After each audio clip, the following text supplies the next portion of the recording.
Oh, I got it. I got it, There Zoom you lady. go. I got it, Zoom lady.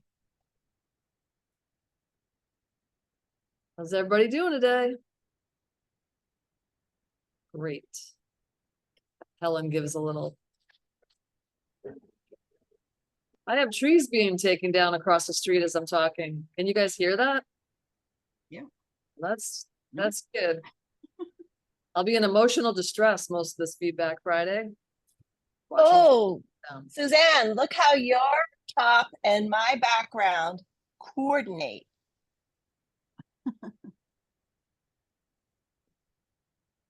Oh, I So get it. cute. Yeah. Okay. Oh, Nice. I love polka dots. I do too.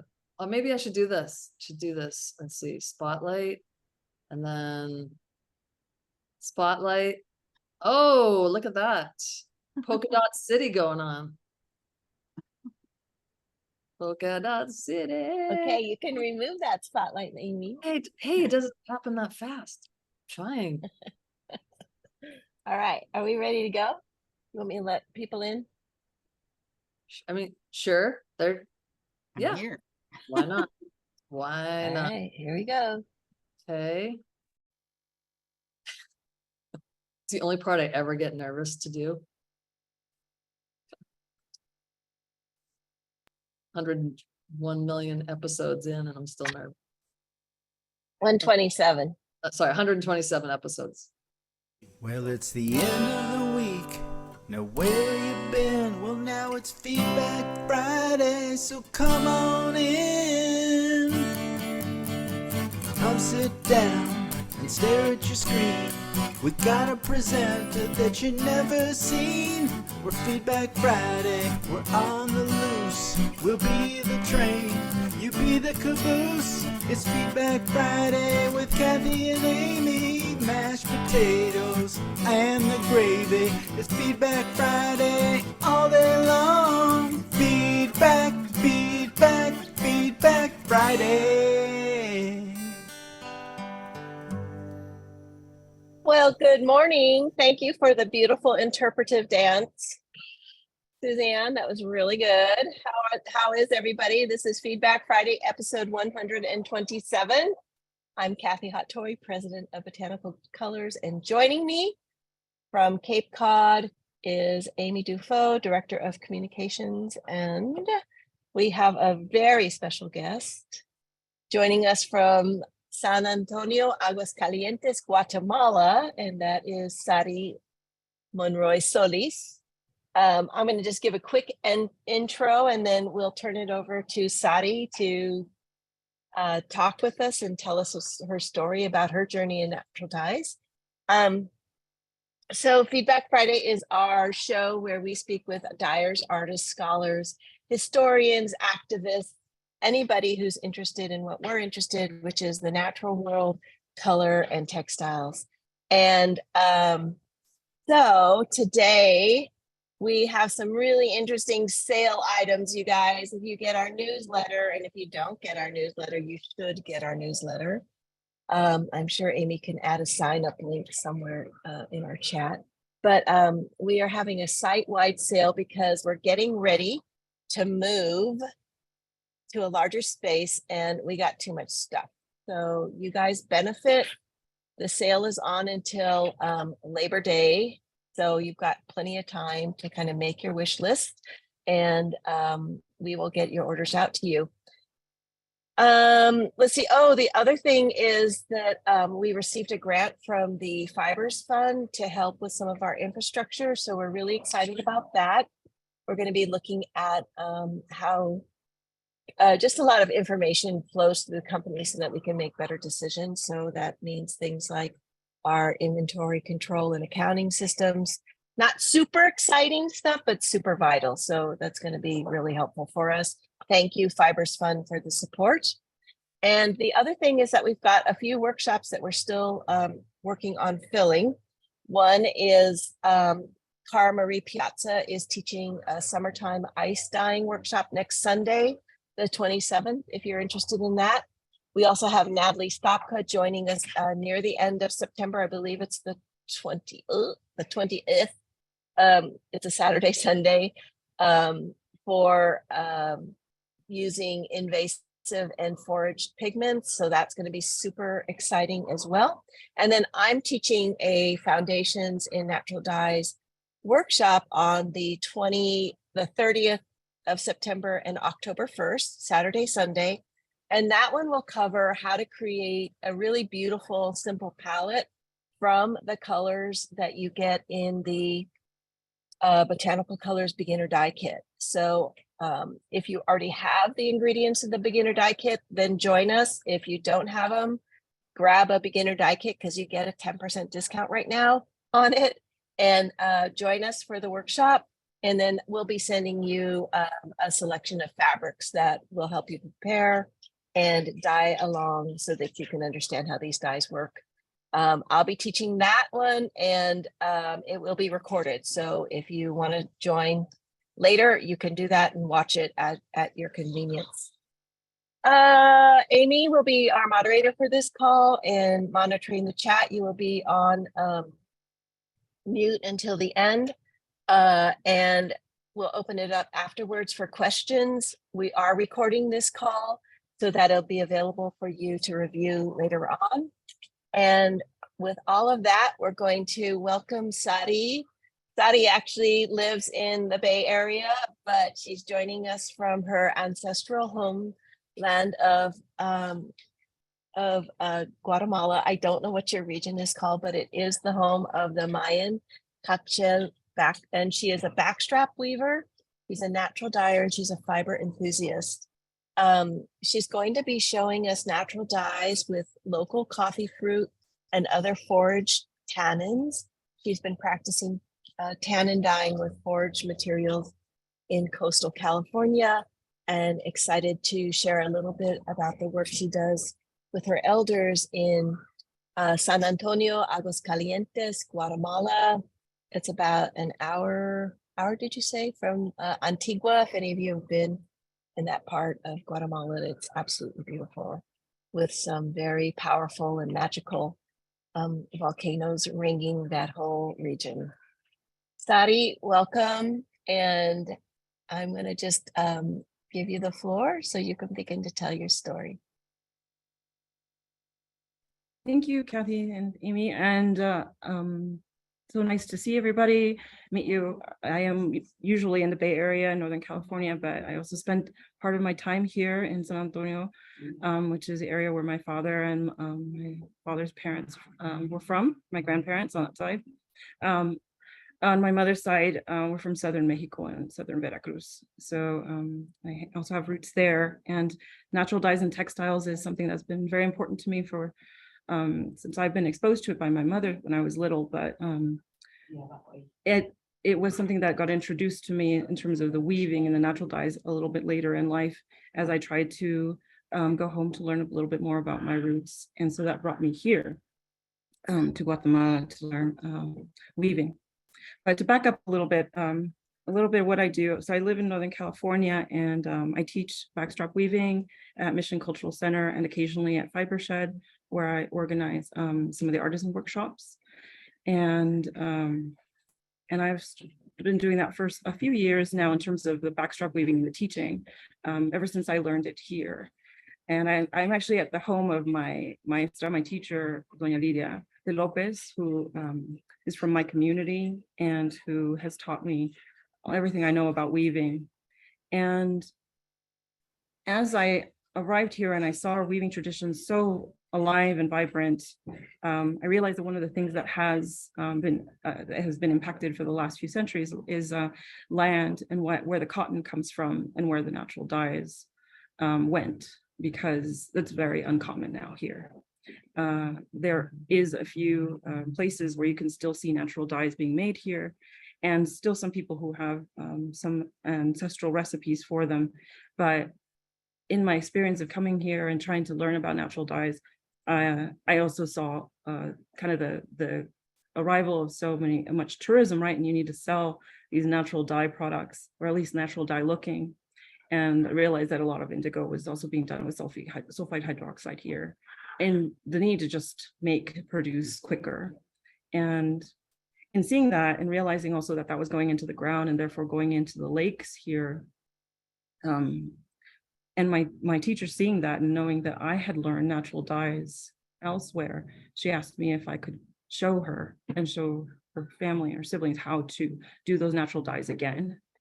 So that journey actually took me to Mexico and to my roots there, so that I could learn some of our ancestral recipes, because as much as I've learned a lot in the United States and Canada, and I've learned from teachers from around the world, some of the ancestral recipes that actually have to do with dyeing our fabric is very much here, and it lives in oral tradition and isn't written down anywhere, and certainly not translated.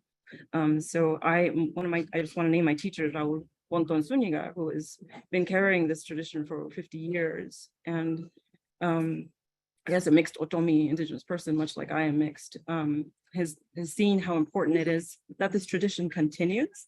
And so that's some knowledge that I have gained from him in order to bring it back here. So that's natural dyes is something that I'm slowly starting to introduce here just to my local community, and interacting also with my teachers in the lake who are still doing it and who are doing natural dyes, so that we can share and kind of like bring that back in a different like way than the quick, like, let's make this and sell it fast, but instead like, let's make it, like, let's dye our thread again. Because as many of you know, cotton and cellulose fibers are very difficult to dye and are much more challenging, you know, than the protein fibers. So that's kind of like in general the big picture of like what brought me here, a bit about who I am and where my roots are, and how I ended up doing natural dyes here and foraging. So I guess if I can start now, I was at first with this plan, when I first talked to Amy about it, I thought I'd just show you some tannin dyeing that I did, but and I'm working with cotton because, you know, we didn't have wool here. The wool's not from Mesoamerica. It's cotton, it's cellulose fiber. So I thought I'd just show you some tannin dyeing that I did, but I realized I needed to step further back and go, but how did I mordant it? So I'm actually going to discuss a little bit about mordanting cellulose fiber, because if you don't do that right, it doesn't matter how dark your tannins are, it will not grab on. And it doesn't matter that you're layering it to get a dark red or a dark yellow, it won't last. And ancestrally, the dyes here lasted. And I've seen a lot of interruption, a lot of new information coming in from different parts of the world, and it's great, but there is knowledge still here, and that's my hope, is that it continues. And by teaching my elders and by sharing it with my own community, we're doing a wonderful, I think, exchange, because I felt like, what am I giving back? Like they're teaching me, but that's something that I was asked to give back, and that makes me feel like I'm giving something back to the fact that this can continue, much like my teacher in Mexico who does it and teaches. So I'm going to start with the basics. Like, I scoured some cotton and actually ended up buying it from Botanical Colors. So I have some the Cala cotton, and I have some of the Sally Fox white cotton. And I started off by mordanting it in a very traditional way. So I'll show you, I'm going to grab my other camera and I'm going to flip it around, and I'm going to show you a little bit of what I gathered. And Amy and Kathy, if you at any point want to direct me with the camera, whether it's anything on there, you know, can see anything, let me know.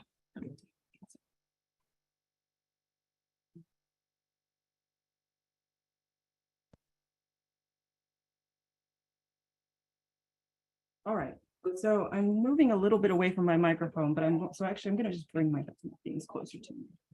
No, sorry, I actually can't see. Kathy, do you see that her second camera, it's also called Sari Monroy? Could you, yeah, could you move, I guess switch me. Oh. Switch camera. You see it? Okay, thank you. Perfect. So what I have in front of me now is some ash. So this is wood ash. So I actually just grabbed some wood so that everybody could see, and sometimes it's easier to just visualize it. So when you burn wood, obviously at the very bottom of it, you'll gather ash. Sometimes it's more pale than this. This is a little bit gray because there was also some coconut fibers burned in, but usually it's mixed white ash. And I also have There's just some small package, just so it's visual, some alum. And what I don't have here is salt, but I had these 3 ingredients. And I prepared a big pot and heated them. And so I'm going to move the camera now to where I heated them so that you can see. And so this was my mortar bath of alum and the wood ash and the salt. And in terms of using the wood ash, I will say I didn't just pour the wood ash in. I actually grabbed the wood ash and I put it in water. And then you know how this wood ash naturally separates. I don't know if you've noticed ever before that, but wood ash separates from, and some of it is trapped in the water up above, and some of it is down at the bottom. So what I ended up using was actually the water. And when you pour something off, when you pour water off, the ash stays at the bottom. And the water is nice and gray. So it's really the water left over from having had the wood ash in there and being stirred around. So that's one of my 3 ingredients. Alum in a traditional 15% waff, salt, and some wood ash water. And so these 3 things combined made this water here, which I heated up and I simmered, brought it to boiling for about half an hour. And then I had it at warm for an hour. And then I put my cloth in. And so just to show you what the cotton looked like at the beginning, I mean, you all know what white cotton looks like, but I have a sample here. So this is my white cotton that I put in. I just put in some squares because I was doing samples. And when I took it out, it was of course still, this is already more into this. It's white. Okay, and sorry, I just saw Amy's message, but it's not to me. Okay, so then after that, while I left my cloth in there, I warmed up the water. I basically brought my cotton up to simmering again. And then once I brought it to simmering, I then lowered the temperature. I let it be really nice and warm for about an hour, and then I turned it off, and then I let it rest for the night. And I didn't take it out until this morning. So then after that is done, this is actually some things that I've purchased from the market. So now I'm going to get to the tannin part. While the cloth is resting in the pot overnight, this is what I gathered from the market. As everybody knows, coconut is sold commonly here at markets or really anywhere that's in the tropics. And so this is always thrown on the ground and is considered waste. And this is coffee that fell and that wasn't quite in the right season. And so it was dried with the fruit on it. So it's actually still got that outer peel. It's not the bean, like the pure bean that would be used for coffee. It's got dried fruit on it and peel and all the stuff that for export isn't used. And so I asked a few coffee growers around if they had any, and so brought these back. And then what I did was I roasted it. And I think I have a sample of it here. Actually, I may just take a picture.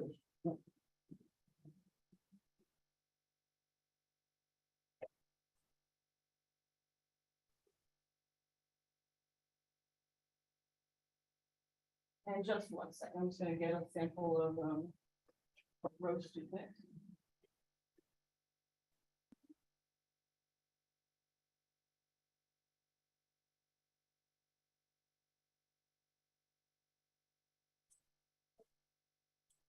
Okay. And sorry, this is so this is a roasted.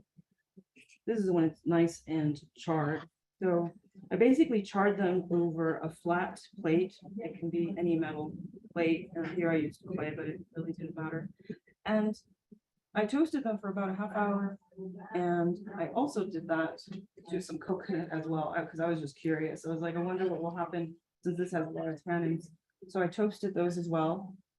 So I toasted these until they turned really dark black. And I toasted the coconut as well. And then I'm now coming, let's see. where I've got my pot.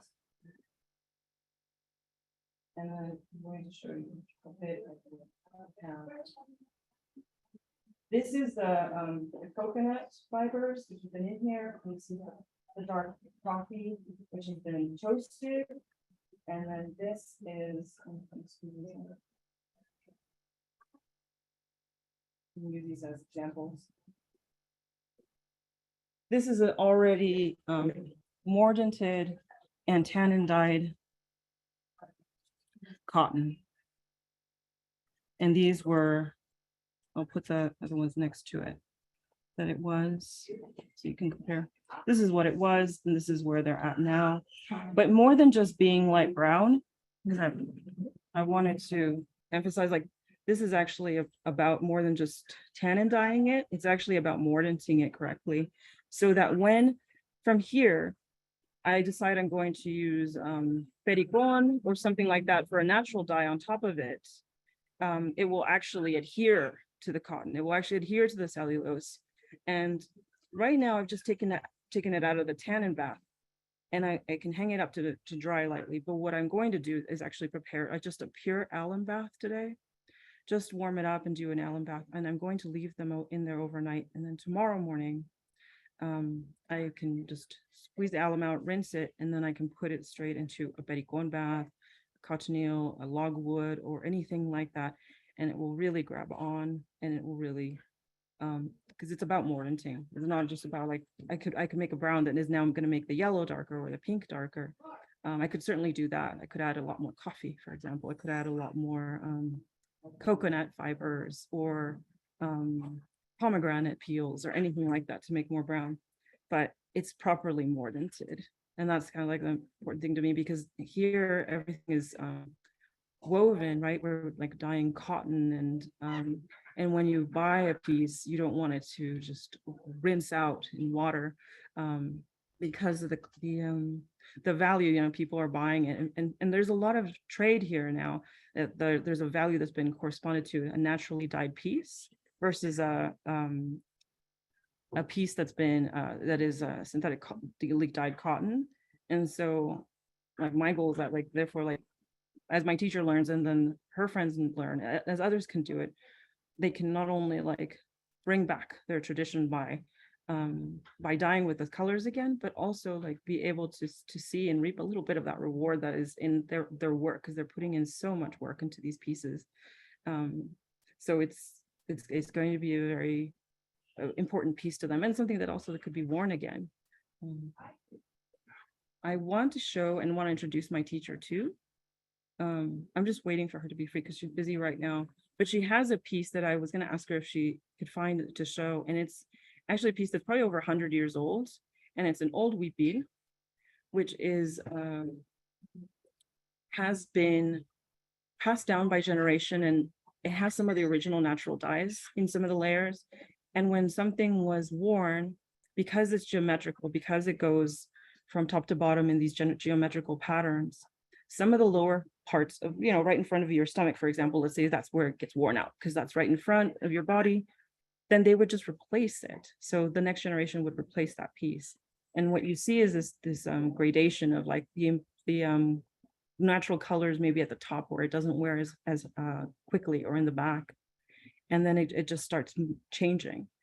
And I always thought that piece to me, like, represents so much. It's one, it's like more than mending. I mean, it's passing down an heirloom, something that was woven by a great grandmother. But it's also showing, like, the change also in the natural dyes. And I've thought a lot about that, and, like, how beautiful it would be to be able to, you know, have a piece myself that, as I create my threads, again, natural dye, and that the cotton holds these colors again, that I will be able to mend it with that and to bring that back and to connect those things again. But yeah, as soon as she's free, I actually would love to introduce her and to have her, if she's okay, to show that piece, because it's a treasure. Every time I see it, that's history right there. That shows what the colors are. So yeah, so this process is kind of elaborate, as you can see, but I think as natural dyers, there are a lot of people here who do it, know that these things take time.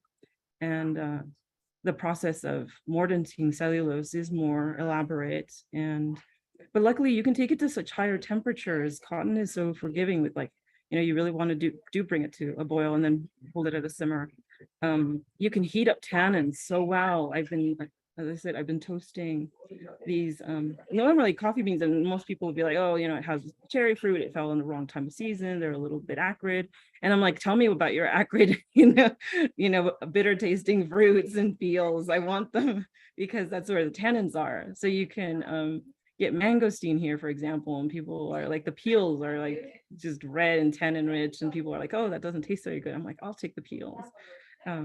So you can just experiment with like heating them up really high to high water temperatures and just seeing what tannins come out, but also just heating them up on a comal. And I think that kind of shares a bit also about our culture of like, we roast chiles and we roast tomatoes and we roast onions for cooking on comales. And here we are just roasting the peels of fruit, the peels of our coffee, and drawing all these darker colors and shades of tannins from them. So yeah, to me, it just makes me happy. And this wasn't even very much. Like the amount of coffee beans I used was, I think I wrote it down here. It was a very light waft. It was just what I found. It was 300 grams of fiber that I prepared and mordant it, and I'd say it was maybe I don't know, 50 grams of coffee that I'd roasted. That's it.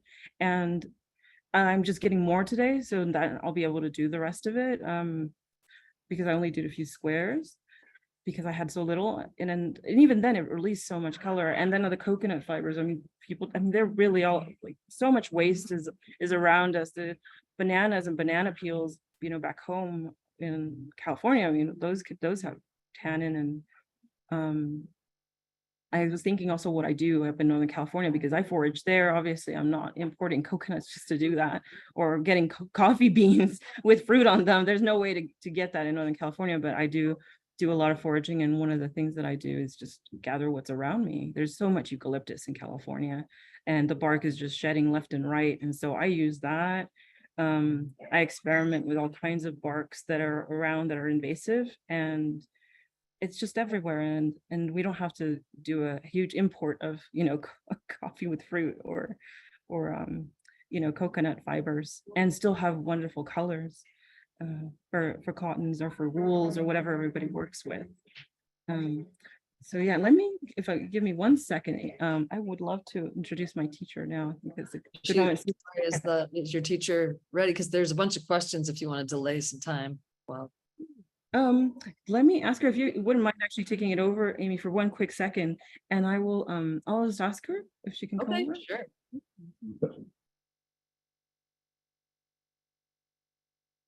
And Sari says, Amy, take things over. That's a dangerous thing. Kathy. Amy, burst into song like you normally do. Segue song about things. This is so, say something. This is so fascinating, the idea of toasting a tannin. Sari told us about this earlier this year, where she was saying that she toasted avocado pits, and she had this picture of where she was in her backyard barbecue in the Bay Area with just hundreds of avocado pits just toasting away. It was really fascinating. And the color is not pink. You get a really beautiful warm brown. Yeah. Hi, I'm back, and I have my maestra here for introducing. She was actually gathering with my son some chayotes. So I just wanted to show you because tapping the computer. But here they are. But let me introduce. This is Doña Lidia Lopez, my teacher. Hola. Hola, mucho gusto. Igualmente, soy Lidia Lopez. I'm Lidia Lopez from San Antonio. She's my weaving teacher. She's a weaver since she was a young child. And we passed that Gracias, way. Doña Lidia. Mucho gusto a conocerle. Igualmente, también mucho gusto.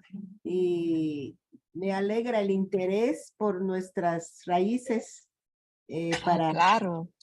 Sí, Mira qué bonita, sí.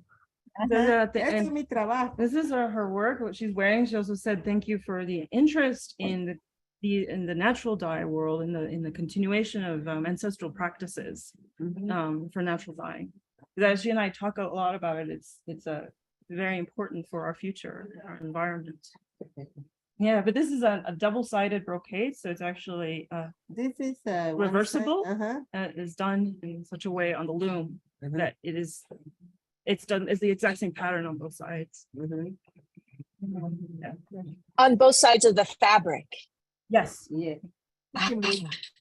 Example, yes. She'll bring us example, but yeah, it's brocade that is done on both sides simultaneously because you have the loom threads right in front of you. You're able to go through both sides.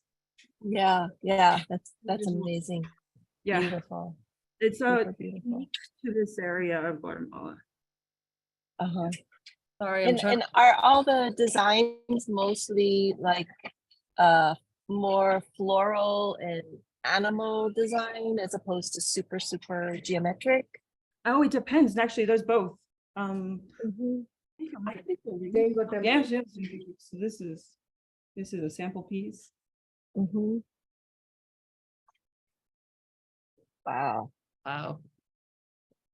Yeah. I just put Sari's Instagram page in the chat so you can see some more of like Sari's weaving and weaving adventures as well as with the tannins and natural dyeing. So you can check it out.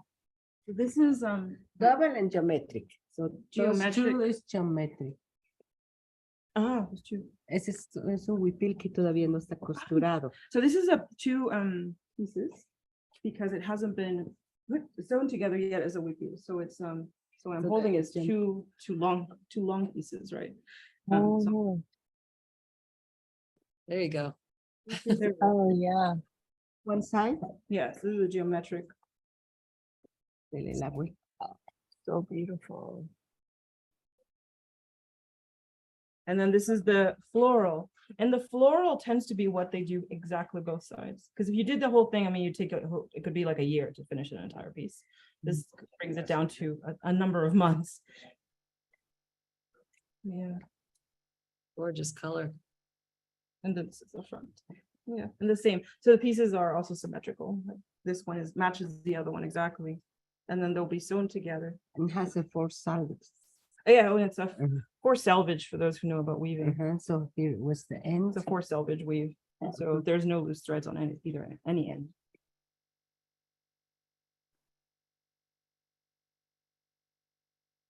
Yeah. Doña Lidia tiene su abuelita, que se casó. Podría mostrar yo eso, si me da permiso. All right, Doña Lidia says she will bring her great grandmother's piece. That I may I will show you the. Best show and tell So ever. exciting. And this is more like a, a table runner type thing, like a thing that would decorate your table. And it's also reversed. It's done on both sides of brocade. On both sides. But yeah, I'm excited to be able to share that piece live because I think very few people know, because that's very rare. I've never even seen that in a museum here that documents the old colors and the new colors. And just how that, because I mean, as you all know, like incendiary dyes aren't around that long. They were in the lifetimes of recent ancestors, right? Oh, yeah. Usted sabe cuál color fue el teñido. Daniel, So this is the piece. más. ¿Cuál color era el natural? Esa acá arriba. Este cochinilla. Este era de guayaba, creo yo. So these bottom Oh, colors are in the, And indigo. there's indigo, original indigo on the bottom of this. Sorry, I'm holding this very carefully because this is a treasure. This el verde, the green was guava, Mhm. and the red was cochineal mixed with something else, but I'm not sure because it's a beautiful red on cotton. The whole thing is cotton. Yeah, and there's light blue in the indigo as well. And is that better in the camera? Yeah. So what you're seeing down here is original colors from Eso es de mi bisabuela. in the 1800s. Whoa. So great grandmother of Doña Lidia, and Doña Lidia is now a grandmother. So that's how far back the colors were made naturally. That is so beautiful. Is there a dark black or a dark gray in there as well, or is that just the shadow? Sí, hay gris. Gris. Mhm. Aquí es de índigo. There Este es is a de like a white. light gray in some of the cotton threads, and I can't place how they got gray. You know, like some of this would have to be tested, right, to even know. But Yeah. yeah, It's typically a tannin with iron. Do you know if they used iron? Hierro? yes, Yes. yeah, because it's yeah. Okay. In oral memory, you know, it is known that these were naturally dyed, and even some of the plants, just because people don't do it anymore, doesn't mean like you do pass it on orally. It's just access to them, access to the pots as well. We used to steel pots and all these pots. I'm sure clay ones were used before, but just access to materials has been something that has taken time. Estos eran los colores. Estos. And all this is also the color pattern. She said that the ancestors wore in this area too. This would have been this bright. Imagine this being less than 100 years old, right? It would have been darker back then. But And now the colors are these. And this is very common of this particular town. So if anybody's wearing like particularly these colors, there's a lot of parrots and birds. But yeah, that's these but, colors. pero estamos yendo atrás para hacer los colores. Yes, but she says that now we are going back to make these colors again. And that's her goal. She wants to be able to see these colors again in pieces that she weaves. And since she's a very well-known weaver, you know, I think that that will be an influence on other weavers to see them again and to bring that back. So amazing. And so this open area is the neckline. Yes, so the Yeah. neckline would have been the V shape up here. Oh, I see. So this is these are two panel pieces, right? Uh-huh. Ah. Oh, right. Oh my gosh, it's so incredible. This is also, I'm not going to open it because it's so fragile, but it's also double-sided.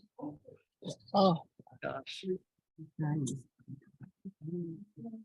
The shoulder part is double-sided and still visible. uh-huh.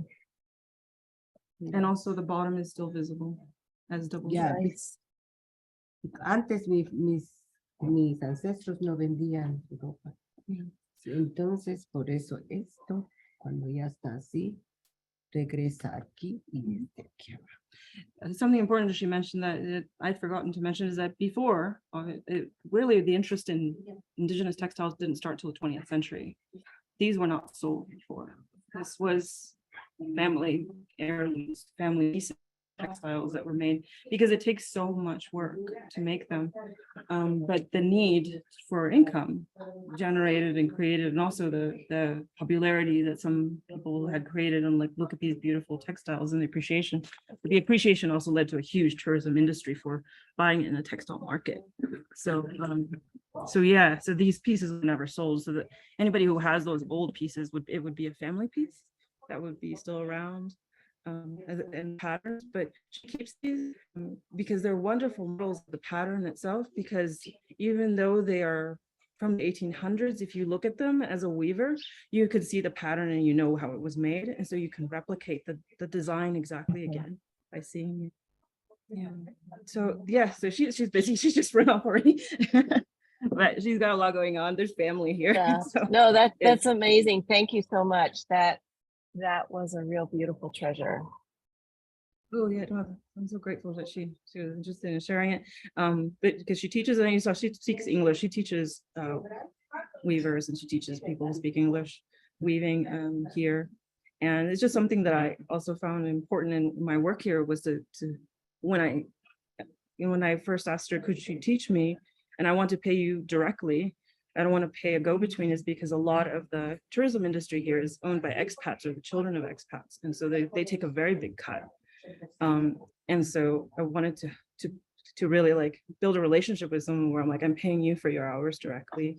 And then over the years it became a friendship because she saw that I did natural dyes and I would talk to her about them and she was like, I know. And so we started talking about plants. We actually really bonded over the plant memory because my mother talked to me about plants and what they did. And I know that from being a child. And she remembered as a child being talked to about plants and what they did since from her grandmother's age. And so we like really started thinking, and then we're like, should we work? I would like, do you want to? And she's like, yes, come. And so that's what I'm doing here right now. I'm volunteering to like basically come. I filled up my suitcase with a whole bunch of botanical colors, things that I just was like, I'm going to come over and we're just going to work on natural dyes for a week and a half. And then, you know, and we also applied for a grant from Weave a Real Piece, and they gave a small grant. So she was able to get her stainless steel pots. And then a private grant from someone that I know came as well to actually fund all the natural dyes that I put into and hid into my suitcase. And so we're starting just on that, just basically on shoestring of like, you know, a little bit here, a little bit there. And her family comes through and sees the pots and they're like, what are you doing? Are you going to be doing this tomorrow? And so it just makes me so happy to be able to share that. And then from there, I have other friends in other towns neighboring this area who know me and they're like, come and do that afterwards over here. And so, you know, just when I'm here, I do the work. And then when I'm back home in the Bay Area and I have time, I apply for grants because it helps fund the materials so that I can continue doing this. Oh, what a great story. That's so wonderful. And let us know how we can support. I think everybody in this audience would be interested in helping you help grow the knowledge and keep that tradition going. I think that's so vital. Thank you, Kathy. So let us know. Let us know. Thank you. Sorry, I'm gonna jump into questions. I'm gonna go backwards. Yeah. Because it just makes sense to do that, because people are asking questions about some of the pieces that you showed. But can you talk about what the use was of the tunic that you showed? Was it everyday wear? Was it special occasion? Oh, the panels that I was showing, the panels that she wove. It was one of the last questions, so I'm thinking it's that older piece that you The just. one with the little tassels on the side, probably because it was just like a square. That was a table. I was like, Which one? made. El cuadrado. Was it the square one? This book. It was the antique repeal. Yeah. Oh, But that's a Abigail's asking that, so I don't know. yeah. That was a top. That was we. Is it ceremonial? Was it everyday wear? This was everyday wear. That wasn't. Este no era pieza ceremonial, ¿verdad? Ceremonial. Oh no, she has a ceremonial piece to show us. So este. Ask and ye shall receive. Oh, Oh, so beautiful. I mean, she has a whole library there of her work. So yes, this is a ceremony. This is a very special So piece. how are they distinguished? Are they larger? ¿Qué hace una pieza ceremonial? Porque tiene solo doble. Because it's all double-sided brocade, because it just takes so much. Oh, It's such a special okay. occasion piece. So this one, it just has so much double-sided work. That is ceremonial. Like it's so much work. You use it for birthdays and celebrations and special occasions because you wouldn't be able to afford so many of these pieces. Abajo It tiene really is like, geométrico. I mean, most of us only have one of these. Okay, so this one's already been sewn. But Puedes dar la vuelta. this is, So, como eso va adentro, entonces. yeah. Oh, yeah, this one's Ajá. inside out, actually. Let me. Around. This is a ceremonial piece. It's in red. It Like is. for weddings. Yeah, this is really special because you saw the outside. Oh, sorry, the inside. Now this is the outside. It is.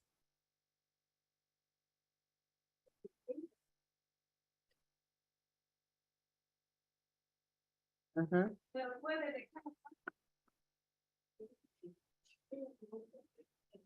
Yeah, so this is another ceremonial piece. This is a really fancy one because that's so much of the other side that you saw was.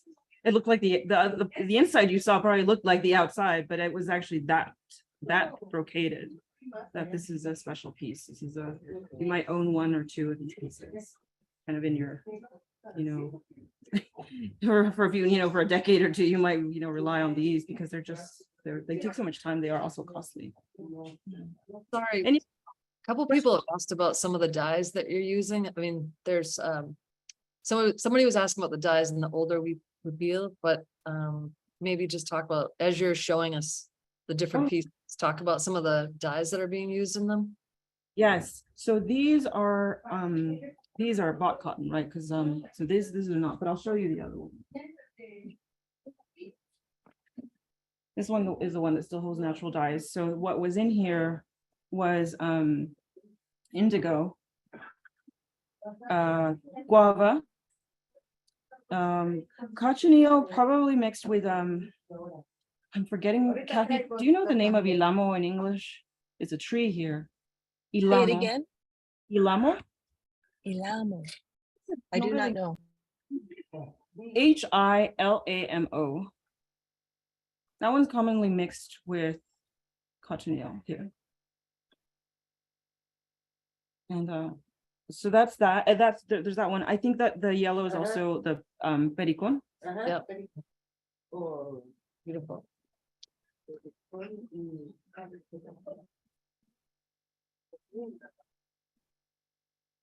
The internet is saying, isn't really telling me much. Oh, maybe this is it. Maybe somebody else knows. I will look that up. I can. I'm gonna keep Poplar. questions. Poplar. For the tannino then? From a poplar? It's done in two different baths. It's done in a cochineal bath and in a poplar bath. I'm thinking the poplar one's done first because it affects the pH of the cochineal. Does it make it more acidic and therefore it's redder? Because in Mexico, don't they use lemons and lime in order to shift the pH? Not my teacher. No, I mean you can because it's acidic, but it's also very like you just need a tiny bit, right? And you can go over. Yeah. So poplar was traditionally used here as something to shift the pH with cochineal. It wasn't always lemon or lime. Yeah, because the citric acid can actually discharge the color. Yeah, it can just.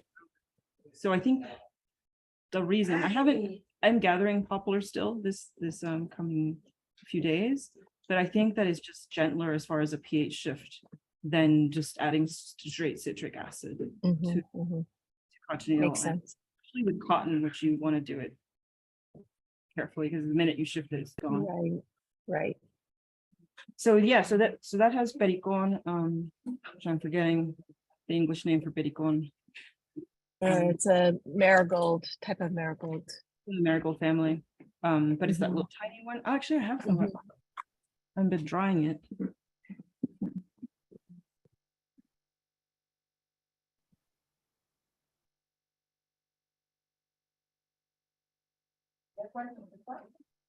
Oh yeah. It smells amazing, right? It does. They sell it at the market, and honestly, it just grows everywhere here. So it's like just for tea and things like that. But I grabbed what was left over there. Yeah. That one's a pericon. Can I just ask you a couple questions? Yeah. Somebody was just asking if you've ever worked with colored cotton from Guatemala or have you dyed with it at all? Have I dyed cotton that I bought here that's colored already? No, ishkako. Cotton kind of. Oh, brown ishkako. Yeah. I have not. Usually because that is such a beautiful brown, and because it's considered such a ishkako almost disappeared, and so it's considered such a special color that it's actually I don't know anybody who does dye it who's indigenous. It's considered like that is brown. That's that's special. I don't dye it because that one almost went away. So it doesn't mean that it probably isn't done from time to time, if you wanted to, but there's other ways to get to dark colors or dark blue or black. Just because it's so rare. Yeah. Okay, let's see. So this is a type of marigold. It's in the marigold family, but it's the really tiny one that is used for tea. And it's a medicine, of course. So here, one of the lovely things I love sharing with my teachers, like this plant is for this, but also it's a medicine because, you know, she may not use it as much, but she knows it. And I've learned it as well from herbalists. So this is a very good one. Hey,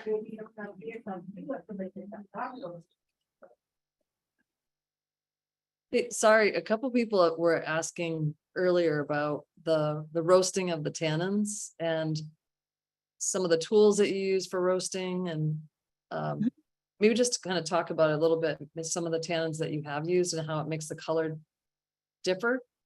Yeah. Kathy was saying a different type of avocado. Oh yeah, so I've used avocado seeds.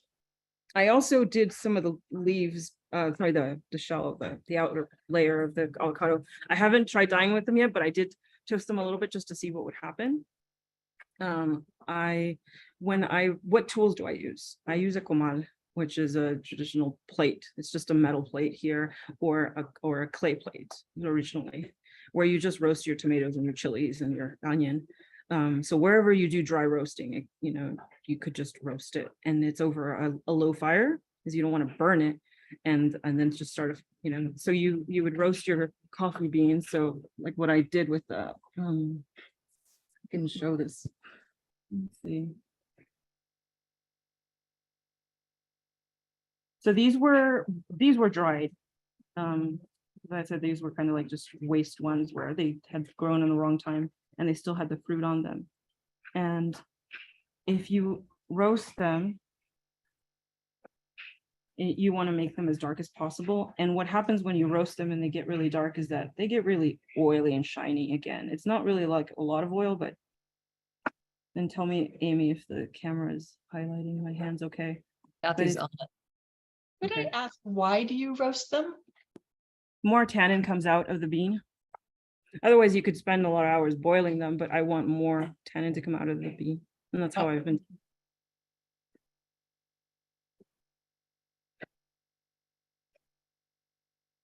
Yeah. So that was how long maybe is an answer I could give as well. I roasted them until they were nice and smelly, and I could smell the coffee. It was so fragrant and nice out here, where I was just smelling this roasting coffee and the fruit. You could really smell the tannin in the fruit cooking, and it was warm. And then what I did was I probably roasted them about half an hour, turned it off and let them cool a little bit, and then I just dumped them into a little container with water overnight, just so that they just start soaking. And then this morning I pulled them out with their water and I just poured them into a big pot, and I just boiled them hard for like an hour. And then I put the cotton in and brought it back to boiling and just let it release and release and release. If I'd used more, I could have gotten even a darker brown, because the tannins from this are just releasing. And since my cotton was well mordanted, it just grabbed it. And it was really, I don't know if does that answer the question of like the roasting? No, it could have been with other things. It could have been done with the pomegranate peels. I mean, why not? Like if we have those more on hand in further north, or the eucalyptus bark is already pretty dry, you know, you could try boiling it a lot longer, warming it a little bit. It doesn't have to be at a high temperature. I'm definitely not advocating for like burning something. The neighbors would be like, what's happening over there? Yes, you're burning something. If smoke is coming out, I'd say it's gone too far. It's just to really draw out what's inside. I want to go back to the very beginning. There's a question that Kathy may or may not have asked about, do you create a wood ash bath and include the alum in it, then immerse in a toasted tannin bath, and proceed to dyeing? Or do you include a second alum bath and then proceed to dyeing? I'm so sorry. I heard a tiny bit of that, and then a truck passed by with a really loud music. Great, it was like the longest question of the entire list, but No, I'm so sorry. no, I'm kidding. I can just ask it. Yeah, just ask Kathy. Sari, so you're making like the wood ash bath, you're pouring off the liquid part, and then you're adding alum into that? Okay, so no, let's back up. So if I understood you right, the alum bath, I'll bring you to that, is right here. And there are three things in here. Alum, the water from the wood ash, remember it's not the wood Yeah. ash itself, water from the wood Yeah. ash, and salt. Yeah. Sea Table salt. Sea salt. That's how I've been taught. And you could try salt as well. So, And that's heated and that is your mordant? yes, this is my mordant bath. And I saved it here because I'm just gonna use it again and add a little bit more alum and probably a little bit more Uh-huh, wood ash, just reusing it because there's no reason to uh-huh, toss uh-huh. really good water. Oh, so, and then do you ever put it into just a second pure alum bath? Yes, so let's see. So now that my cloth is ready, so here, this one, like nice and it's mordanted and it's got tannin and it's ready to grab any color I add to it. So now Yeah. I thought I'd do is I just prepare a very simple alum bath tonight and leave Uh-huh. it in there. And then tomorrow I'll prepare my natural dye. And it'd probably be the pericon, I'm not sure yet. And then I'm going to actually put this in. Yeah. So I'm gonna, Wonderful. Thank you. just because I've That's already nice.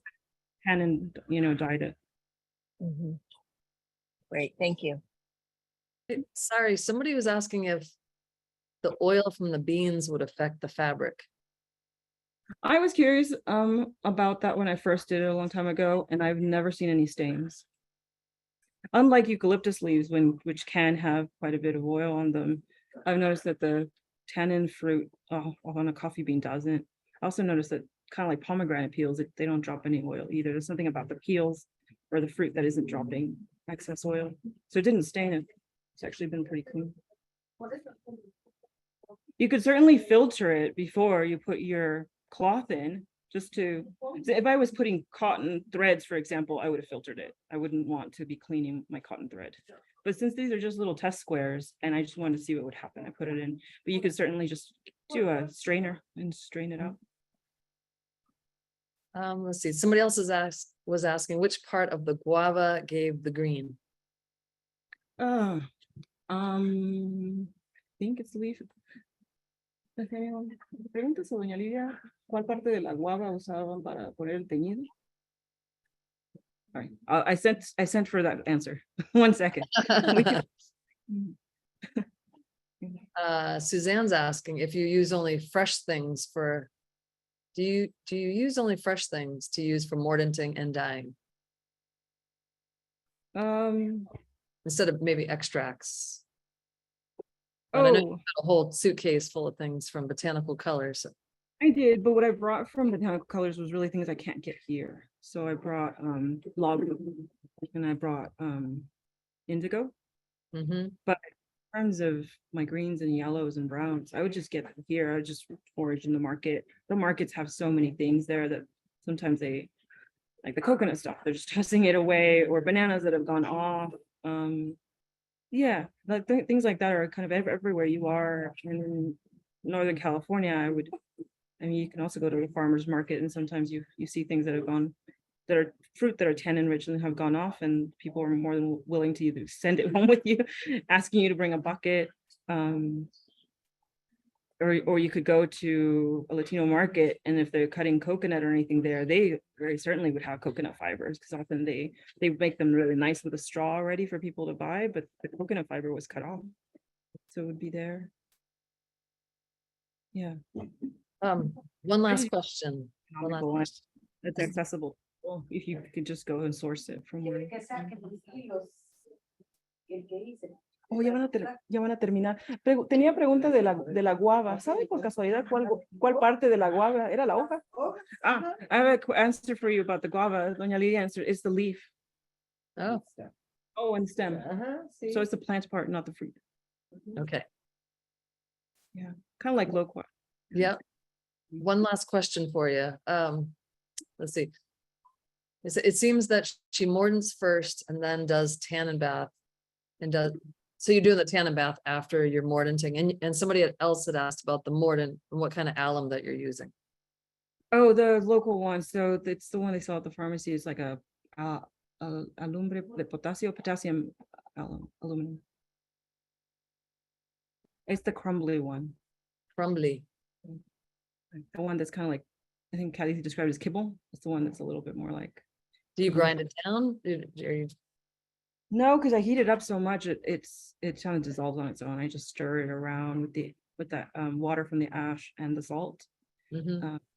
And since it's there for I heat it up together for so long, it's all dissolved. Well, all right. Yeah, Thank you. sorry, I'm sorry past the No, hour. that's so good. No, it's 1:02. It's perfect. And I even got I got Natalie Stopka sitting next to me. Hi, Natalie. Hi, Kathy. Good to see you. We're gonna All do- right. Sari, thank you so much. And Doña Lidia, muchas gracias for this amazing presentation. We will open it up for people to say hello. And is Natalie going to sing? Yeah, Natalie's going to sing an outro song. Okay, Or- great. Yeah, 100%. I'm not doing. 100%. Just God, feedback Friday backwards, like nim zat nima and bat dita. she's just singing for you, Natalie. You just Yeah. do the interpretive movements along with it. I can assure everyone that Amy's house is as cute as you think it is. This is the studio. now. So great. Well, thank you, everyone. It's really lovely to see everybody on this beautiful Friday. Sari from Guatemala, thank you very, very much for this extremely special sharing. Mhm. And again, Sari, let us know how our group can help support your efforts. So it can even be something that Amy will include in a later newsletter, and we'd be honored to help with that. Thank you all so much. Thank you for coming, and I hope I answered as many questions as I could. Sorry, it was so many. Yeah, they were great. They were so great. Thank you. I am also just putting something in the chat. Yes. Okay, I'm going to stop this recording. Yeah, I just put also in here with Natalie sitting next to me, if anybody's interested in her invasive lake pigment making class and have any questions for her, I just put it in the chat. Then you can feel free to ask Natalie any questions about lake pigment making, but we're going to be Lake having an adventure. pigments. Oh, maybe Heidi does.